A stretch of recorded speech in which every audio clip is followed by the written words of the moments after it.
আসসালামু আলাইকুম সুপ্রিয় শিক্ষার্থী বন্ধুরা, তোমরা সবাই কেমন আছো? আশা করি ভালো আছো। আল্লাহর রহমতে তোমাদের দোয়ায় আমি অনেকটা ভালো আছি।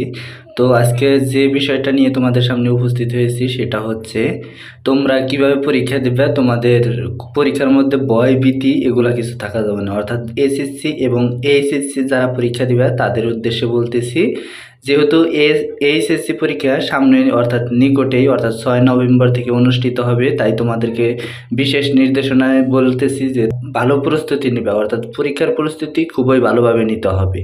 এখন দেখা যায় যে আমরা যে পরীক্ষাগুলো দেই আমাদের অনেকটা ভুল থাকে, অর্থাৎ আমরা একটা পরীক্ষা দিলাম, ওই পরীক্ষা দিয়ে খারাপ হয়েছে, তখন আমরা অনেক টেনশন করি। এই টেনশন কখনোই করা যাবে না, কেননা আমরা যদি টেনশন করি তাহলে অন্য অন্য পরীক্ষা খারাপ হবে।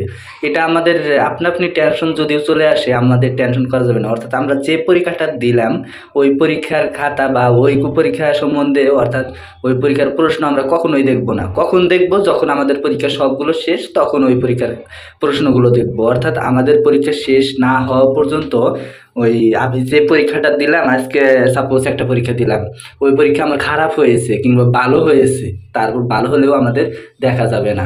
কারণ বাসায় এসে যেই মাত্র আমরা দেখবো, ঘাটাঘাটি করবো যে এইটা এরকম এটা এরকম, তখন দেখা যাবে যে হঠাৎ যদি দুই একটা ভুল থাকে, অর্থাৎ আমরা যদি ভুল দিয়ে আসি, সেক্ষেত্রে আমাদের অনেকটা টেনশন হয়। এই টেনশন হওয়ার কারণে আমাদের পরীক্ষাগুলো খারাপ হয়।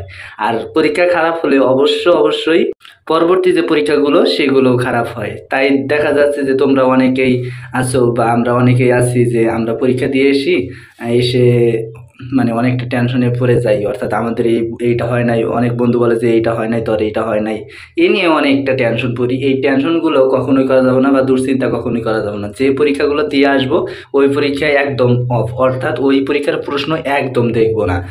আর যে পরীক্ষাগুলো সামনে থাকবে ওই পরীক্ষার প্রস্তুতিগুলো খুব সুন্দরভাবে ওই পরীক্ষার প্রস্তুতি নেব। কেননা ওই পরীক্ষাগুলো যদি সুন্দরভাবে না দিতে পারি তাহলে দেখা যাবে যে ভবিষ্যতে রেজাল্ট আমার খারাপ আসবে, আর রেজাল্ট খারাপ আসলে ভবিষ্যৎ জীবন অন্ধকার। তো এই ছিল আজকে টপিক, অর্থাৎ ভয়ভীতি নিয়ে। তো ধন্যবাদ সবাইকে। আসসালামু আলাইকুম।